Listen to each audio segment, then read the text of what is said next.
మాకేం కావాలో మీకు తెలియదా? మీకు చెప్పేంత తెలివితేటలు మాకున్నాయ్యా. అడగటం మీ ధర్మం, చెప్పటం మా బాధ్యత. నిర్మలమైనటువంటి భక్తులకి ఎప్పుడూ నువ్వు దూరం కావని చెప్తారు పెద్దలు. నీ అనుగ్రహం మా మీద కలిగింది స్వామి. మునినాథుడొక్కతనయు నిమ్మనిన పురహరుండిట్టులనీయల్, మాకో మంచి సంతానాన్ని ప్రసాదించు స్వామి అని అడిగాడు. మంచి సంతానాన్ని ఇవ్వవయ్యా అన్నాడు ఈయన. వెంటనే ఆయన అన్నాడు, గుణహీనుండై చిరకాలము మను కొడుక వెండియదనీయ. నీ లిఖితంలో తప్పకుండా నువ్వు సంతానవంతుడు అవుతావు నాయనా.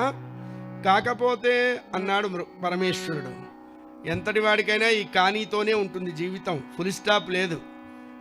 జీవితం అంతా సరిపెట్టడమే, సరిపడటం లేదు. సరిపడటం ఒక్కక్కడే, ఇంకెక్కడా లేదు. అప్పుడు కూడా కాస్త ఎక్కువైతే లోపలికి కుక్కుతారు. తప్పకుండా నీవు పిల్లలుంటారు, కలుగుతారు. కాకపోతే దుర్మార్గుడైనటువంటి వాడు 100 సంవత్సరాలు బ్రతుకుతాడు, సన్మార్గుడైన వాడు 16 ఏళ్ల వాడు అవుతాడు. ఈ ఇద్దరిలో నీకెవరు కావాలి?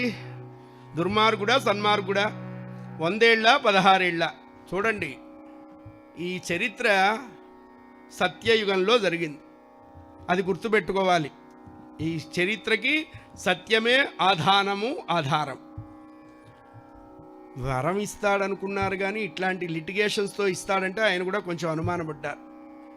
ఈయన మృకండు పరమేశ్వరుడితో ఏదో మాట్లాడబోతున్నాడు.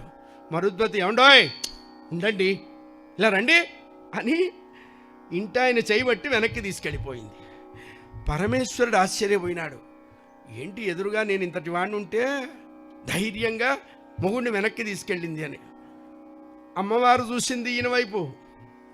ఏంటే ఆ లుక్సు అన్నాడు ఆయన.